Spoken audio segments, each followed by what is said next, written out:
अस्सलाम वालेकुम friends and welcome to my YouTube channel. काफ़ी दोस्तों के मैसेजेस आ रहे थे कि हमें बताएं कि आज़ाद वीज़ा लिया जाए या नहीं लिया जाए, और पैसे वो बता रहे थे कि किसी को 10,000 रियाल में मिल रहा है, किसी को 12,000 रियाल में, किसी को 15,000 रियाल में। तो भाई सबसे पहले मैं आपको ये बता दूं कि आज़ाद वीज़ा जैसी कोई कहानी नहीं होती।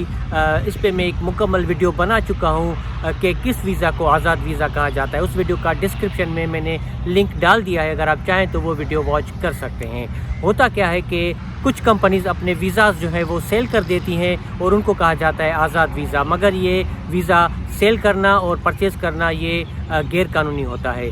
मगर फिर भी अगर कोई परचेज़ करता है तो मुझे मैसेजेस आ रहे थे कि कोई वीज़ा दे रहा है 10,000 में, 12,000 में, 15,000 में। तो अगर कॉस्ट की बात की जाए तो वीज़ा की जो फ़ीस है वो 1500 रियाल से ज़्यादा नहीं है। वीज़ा होता है 2 साल का और आईडी आपकी बनती है 1 साल की। 1 साल के बाद फिर आपकी आईडी जो है वो रिन्यू हो जाती है। तो पहले तो मैं आपको ये रिकमेंड करूँगा कि ये वीज़ा आप परचेज़ नहीं करें। जो प्रॉपर तरीका है, प्रॉपर तरीके से आप एक जॉब तलाश करें, और जैसे आपको एक जॉब मिल जाती है तो फिर कंपनी जो है वो आपको वीज़ा दे देती है फ्री ऑफ कॉस्ट, और आपका मेडिकल भी करवा देती है। अगर आप खुद से परचेज़ करते हैं तो फिर ये आपको बहुत महंगा पड़ जाएगा। जो नॉर्मल फ़ीस मैंने आपको बताई ज़्यादा से ज़्यादा 1500 रियाल, और अगर मजबूरी है लेना तो फिर भी 4 से 5,000 रियाल। आप खुद भी हिसाब लगाएं। मिसाल के तौर पे अगर आप 12,000 का ले भी लेते हैं तो उसके बाद आपको मेडिकल भी खुद ही कराना होगा, और मेडिकल की जो फ़ीस है वो 500 रियाल है। उसके बाद आपको फ़्लाइट टिकट, प्रोटेक्टर, ये सब कुछ करा के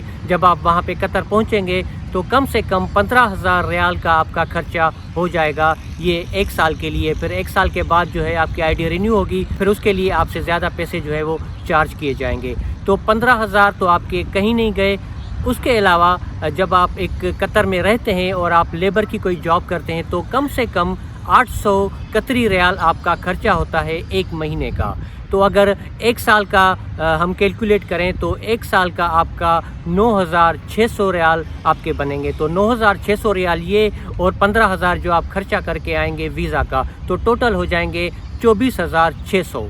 यानी कि 24,600 रियाल आप खर्चा करेंगे वीज़ा के लिए, और आपका जो एक्सपेंस होगा कतर में। और अगर आप उसके बाद कतर आते भी हैं तो लाजमी नहीं है कि पहले दिन जो है वो जॉब मिल जाती है। हो सकता है 1 महीने के बाद, 2 महीने के बाद या 3 महीने के बाद जॉब मिले। मगर हम मान लेते हैं कि चलो पहले दिन जॉब मिल भी गई, तो लेबर का जो वीज़ा होता है या लेबर की जो जॉब होती है उसमें ज़्यादा से ज़्यादा 1500 कतरी रियाल जो है वो मिलते हैं। अगर हम ऑफिस लेवल की हम बात नहीं कर रहे, इस वक्त हम लेबर की बात कर रहे हैं, तो चलो हम 2,000 लगा लेते हैं। अगर आप 2,000 भी कमा लेते हैं पर मंथ तो 1 साल में आप कमाएंगे 24,000 कतरी रियाल। मगर आपने इन्वेस्ट कितना किया?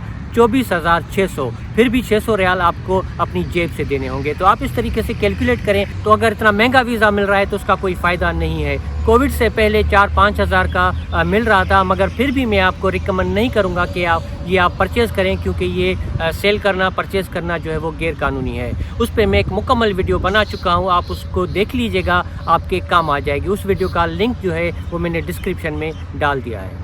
तो मैं आपको ये सजेस्ट करूंगा जो प्रॉपर तरीका है वो प्रॉपर तरीका इस्तेमाल करें। आप कतर आएँ और टूरिस्ट वीज़ा पे जो है जॉब तलाश कर सकते हैं, मगर जॉब कर नहीं सकते। या फिर बिज़नेस वीज़ा जो है ये इंडियंस को मिल जाता है आराम से, मगर पाकिस्तानी नेशनलिटीज़ को थोड़ा मुश्किल मिलता है, मगर बंद नहीं है, मिल जाता है। तो उसकी भी जो कॉस्ट होती है वो 1,000 से 1,500 रियाल के अंदर मिल जाता है। बिज़नेस वीज़ा वो 3 महीने का बिज़नेस वीज़ा होता है। अगर आपको वो मिल जाता है कहीं से, वो आपको कतर के किसी ट्रैवल एजेंट से मिल जाएगा। अगर वो आपको मिल जाता है तो फिर 3 महीने आपके लिए काफ़ी होते हैं एक जॉब तलाश करने के लिए। और उसके बाद जब आपको एक जॉब मिल जाती है फिर कंपनी जो है वो वीज़ा प्रोवाइड करती है एम्प्लॉइज़ को। तो ये एक प्रॉपर तरीका होता है। फिर उसके बाद आपको एग्ज़िट करके अपने कंट्री आना होता है। मेडिकल होता है आपका, और आपके मेडिकल की जो फ़ीस होती है 500 रियाल, जो पाकिस्तानी रुपीज़ में तकरीबन 22,000 रुपये बनते हैं, तो ये भी आपकी कंपनी पे करती है।